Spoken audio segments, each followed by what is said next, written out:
Okay, so this is the Angry Reviewer, and I just want to make one thing clear, and that is I just want to say thank you for the person. Oh, I won't name you on this unless you want to be named. That sent me the care package with the Point Break remake, both Hitman films on a double feature, and Splash. I really appreciated it. And I just wanted to say thank you. Now that that's out of the way, I just want to connect with you all on something. When I first saw, and yeah, I'll admit it, I was like everyone else. When I first saw the little bit of the Point Break remake, I thought to myself, hey, this looks shitty, and I'm gonna bag on it. Because to be honest with you, I went in with some preconceptions. I went in and I expected a carbon copy, or if not a carbon copy, an almost identical film to the original Point Break. I really didn't want to accept that it was a remake. So I went in and I had set the bar high, and I was disappointed because the film set the bar so low. That's understandable because when you're nostalgic about a film like Point Break, the Keanu Reeves, Patrick Swayze version, of course you're going to set the bar high for any remakes of that film and expect it to be as good as that one. That's what I did, and that's what I expected. That's not what I got.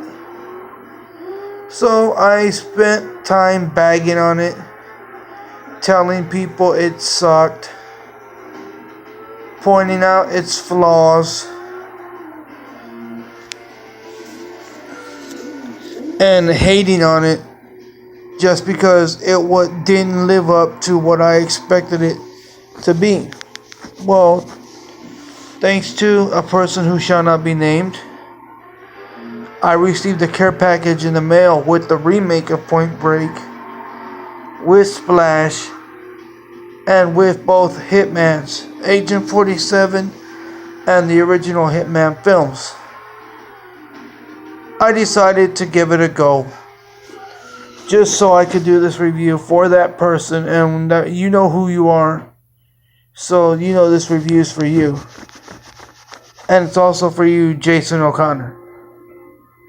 So, back to my point, I decided to revisit the Point Break remake with a new set of eyes.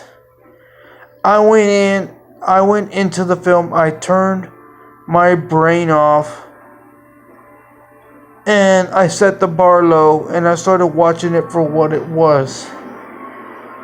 And if I have to be honest, if you turn your brain off and you put your misconceptions or your nostalgia for the original Point Break aside for a few seconds, it's actually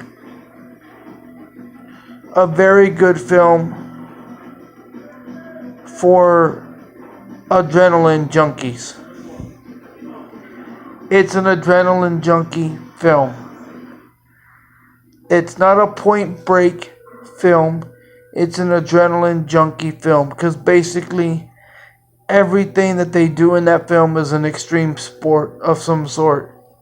And I'm cool with that. When I went into the film and I had the bar set low, I had my brain turned off, and I sat back and I immersed myself into all the action sequences and all the adrenaline pumping extreme sports that they were doing.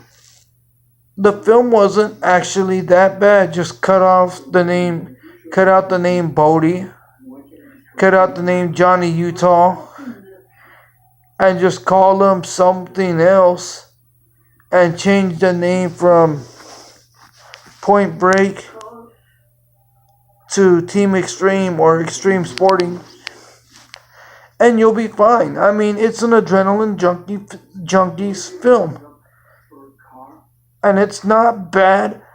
It's not bad at all. I mean, if you can put aside your nostalgia for the original Point Break, you'll actually like the film. I liked it because I felt for the guys over and over again, knowing some of the shit that they were doing could actually end their life at any time. I felt for them because in this one they wanted to achieve nirvana, and in the other one they just wanted an endless summer. And I'm okay with that them separating themselves from the source material. I'm fine with that. I liked it because, honestly, if you're an adrenaline junkie, the film's right up your alley. I mean, everybody should have that one film where, for a couple of hours, you can turn your brain off for a few minutes and accept the film for what it is. And that's what that film was. It was just an adrenaline junkies film. Was it the best? I'm going to be honest. No. Would I recommend anyone having multiple views of that particular movie? Not really, because that film's more, the Point Break remake is more for the type of film you come home, you're tired, you want to just pop something on, you want to rest, you had a long day at work, you got bitched at, and you want something just that you can listen to and enjoy. Something that'll get your blood pumping. That film, the Point Break remake, is perfect for you. That's the way I look at the film. It's a film to get you going after a long, stressful day at work. I'm not saying go out and constantly watch it. Hell no, because it's one of those films, if you've seen it once, you've seen it enough. You know, if you watch the extreme sporting events in that film too much, you're going to get bored with it real quick because it's going to get old. And you're going to be pointing out everything that's going to happen in the film because you already know it's coming. And in case you're wondering, in the background, that's John Wick 2. I'm currently watching that, but that's a review for another day. And that's a film that you don't have to turn your brain off. It knows what it is. It's a straight up action film, and it's fucking great.